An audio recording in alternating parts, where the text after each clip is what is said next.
Hello class 12th, welcome to Zenith Guru Pathshala. मैं हूं निकी पंडित and हम यहाँ पे कर रहे हैं सॉल्यूशन चैप्टर के बेक एक्सरसाइज के questions and we are on question 1.3। इसके पहले के दोनों क्वेश्चन के सॉल्यूशन आपको सेम प्लेलिस्ट में मिल जाएंगे।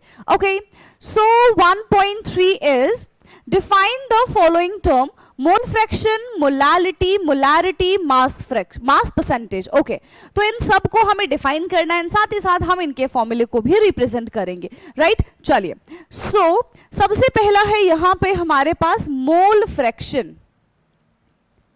मोल फ्रैक्शन क्या होता है बेटा? Mole fraction, yes, mole fraction को अगर हमें डिफाइन करना है तो हम मोल फ्रैक्शन को किस तरीके से डिफाइन करेंगे? So this is the ratio of mole. Mole fraction क्या होता है? Ratio of mole of the one component divided by the total component present in a solution, है ना। एक कंपोनेंट का मोल ऊपर रखेंगे, नीचे हम सारे कंपोनेंट के मोल का सम रखेंगे, तो हमारा यहां पे मोल फ्रैक्शन कैलकुलेट होकर आ जाएगा, ठीक है। So the ratio of moles, the ratio of mole, ठीक है, किसका रेशियो होता है? Ratio of moles of one component, ठीक है, the ratio of moles of one component to the total moles present in a component, total moles present in a component, ठीक। और solution बोल सकते हैं, सॉल्यूशन बोलते हैं, है ना। इन अ सॉल्यूशन कर लो, इन अ सॉल्यूशन। अब इसका रिप्रेजेंटेशन कैसे होता है? तो इसको हम काई से रिप्रेजेंट करेंगे। तो अगर मान लो हमें ए का मोल फ्रैक्शन निकालना है, तो ऊपर हम नंबर ऑफ मोल्स ऑफ ए लिखेंगे एंड और कितने कंपोनेंट है? तो मान लो 2 ही कंपोनेंट है, ए प्लस बी, तो इनके मोल्स का हम यहां पे सम कर देंगे, ठीक है। मोल फ्रैक्शन में एक चीज याद रखना, क्या?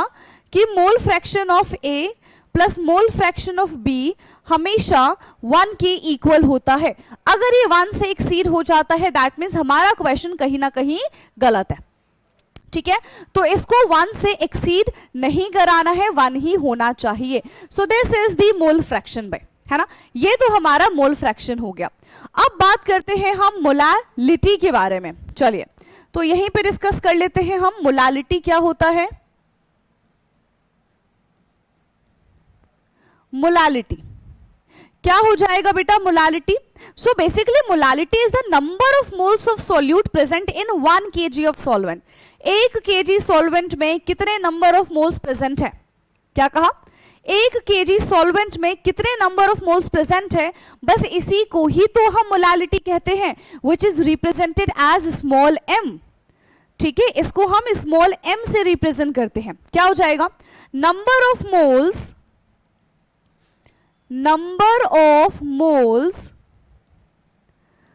प्रेजेंट इन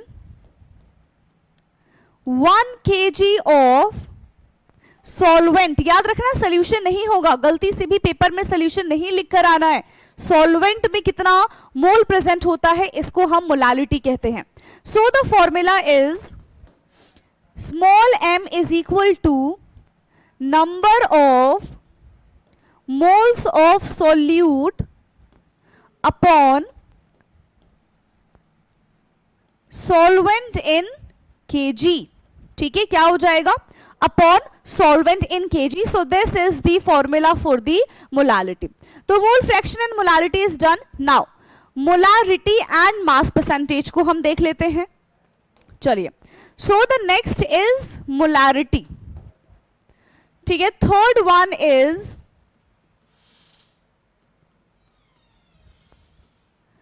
molarity, ठीक है। तो यहां पे हम जानेंगे कि मोलारिटी क्या होता है। तो मोलारिटी, जिस तरीके से हमने मोलालिटी के बारे में बात की थी कि 1 kg में प्रेजेंट होता है, यहां पे 1 लीटर हो जाएगा और वहां पे सॉल्वेंट था, यहां पे सॉल्यूशन हो जाएगा। So this is the basic difference, ठीक है। ये यहां पे हमारा बेसिक डिफरेंस होगा। Okay, so what is molarity? Number of moles of solute, number of moles of solute present in 1 liter of solution. किस में प्रेजेंट होता है? 1 लीटर सोल्यूशन में प्रेजेंट होता है, तो इसको हम मोलैरिटी कहते हैं. Now it is represented as capital M. इसको हम कैपिटल M से रिप्रेजेंट करते हैं. And now the formula is capital M is equal to number of moles of solute upon solution. यहां पे सॉल्वेंट नहीं लिख देना, सोल्यूशन आएगा सोल्यूशन इन लीटर. ठीक है, किसमें सोल्यूशन आएगा? यहां पे हमारा solution in litre. So this is the third term जो अभी हमने यहां पे डिस्कस किया है. राइट, नाउ फोर्थ टर्म पे आते हैं, that is mass percentage. So mass percentage क्या होता है? The fourth one is mass percentage. ठीक है, सो मास परसेंटेज में हमारे पास एक कंपाउंड गिवन है.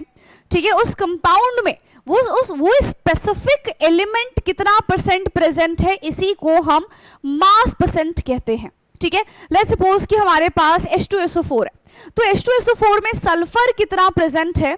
ठीक है, सल्फर की क्या क्वांटिटी है, that is called mass percentage, है ना. इसी से हम मास परसेंटेज कैलकुलेट करते हैं. ठीक है, जिसका भी मास निकालना होता है, अब क्योंकि देखो परसेंटेज है तो 100 से मल्टीप्लाई होना ही होना है. जिसका भी मास निकालना है उसका मास ऑफ कंपोनेंट ऊपर रख दो, नीचे टोटल का मास आ जाएगा, multiply by 100 is called mass percentage. ठीक है, so mass percentage is the mass of component in 100 gram of solution. क्या हो जाएगा? Mass of component, mass of component in 100 gram of solution. ठीक है, 100 ग्राम सॉल्यूशन में उस स्पेसिफिक कंपोनेंट का मास कितना है, that is called mass percentage. Now what is the formula for it?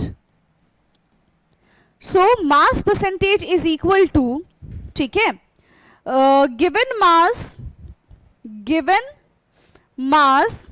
और सिंपल है मास ऑफ द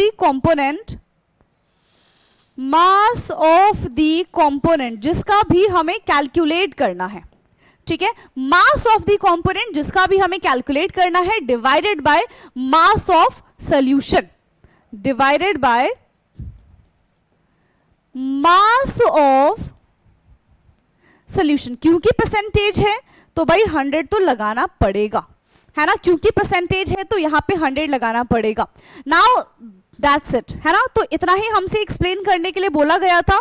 हमने चारों चीजों को एक्सप्लेन कर दिया, mole fraction, molarity and mass percentage. So I hope कि ये क्वेश्चन आपको समझ में आया होगा.